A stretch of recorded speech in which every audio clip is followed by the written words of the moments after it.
Welcome to today's 5-minute Bible study in the book of Daniel. We've been looking at Daniel chapter 7, Daniel's vision of the four beasts, which represent four coming kingdoms on the earth. We've already seen that these are the Babylonian, the Persian, the Greek, and then the Roman. And after the Roman, or during the time of the Roman Empire, will come the kingdom of God.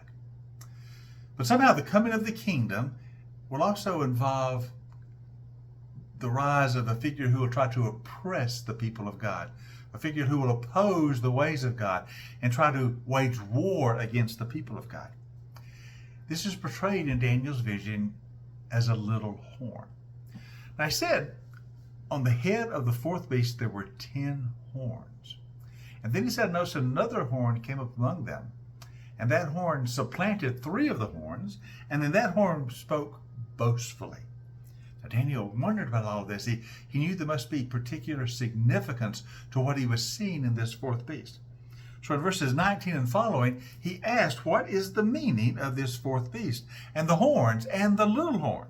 The little horn that wages war against the holy people and begins to defeat them until the Ancient of Days comes. What is the meaning of all of these things? He asked an angelic representative who is there, can you explain this to me? Now, we're going to see throughout Daniel that this little horn comes up again in some other vision. So it's obviously a very significant aspect of the vision. This is the explanation he's given later in the chapter.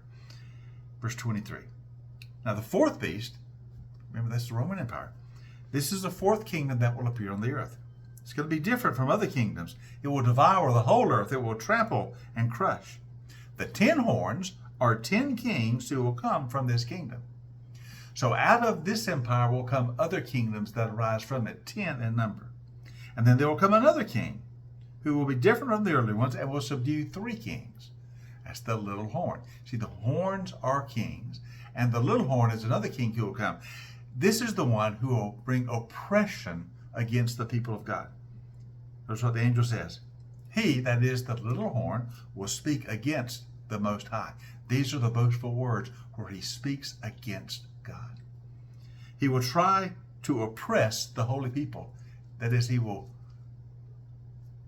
start persecution and tribulation against the people of God. He will try to change the set times and the laws. He will ask them to abandon the ways of God and try to force them to leave behind the ways and the means God has ordained for his people to live. The holy people will be delivered into his hands for a time, times, and half a time.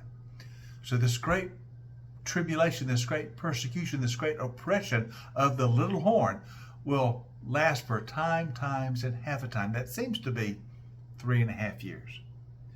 But then the court will sit, and his power will be taken away and completely destroyed forever. And the sovereignty, the power, the greatness of all the kingdoms under heaven will be handed over to the holy people of the Most High. His kingdom will be an everlasting kingdom, and all the rulers will worship and obey him. So even though this little horn makes war against the people of God, the Ancient of Days, that is God himself, will intervene at just the right moment and will overthrow the little horn and will establish the eternal kingdom of God forever and forever. What does all this mean? What is the meaning of all this? We understand that these 4 kingdoms are beasts, that is, they oppose the ways of God. We understand there will arise out of the last one a ruler who will try to completely obliterate the way of God. He will speak against God. He will be anti-God, or we say in the New Testament, anti-Christ. He will try to oppress the people of God. He will try to change the set times and laws, that is, make people abandon the faith. The oppression will be fierce. It will last for 3.5 years. That's that time, times, and half a time. But he will not prevail. At first, it will seem that the little horn in his war against the saints is winning.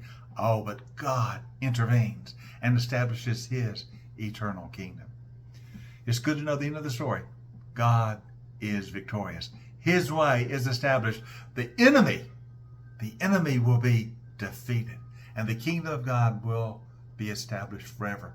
But before the end comes, there will be that time of oppression, that time of tribulation. That's what the little horn represents. He represents the anti-God forces.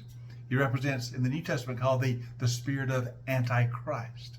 He's energized by the enemy of our soul, that is the devil, the Satan. But he will be defeated, as evil will be defeated, and the kingdom of God will be established. Daniel sees all this in his vision. He sees this panorama of evil kingdoms. He sees this war against the people of God, this oppression, this tribulation. But he sees that the kingdom of God will be established for eternity. The day will come when every knee will bow and every tongue will confess the lordship of God and that Jesus is Lord. That's all seen in the vision. Now I want to look tomorrow in a little more detail at how God establishes his kingdom and overthrows the oppression of the little horn against the people of God. We'll look at that tomorrow. So I hope you join us for our next 5-minute Bible study in the book of Daniel.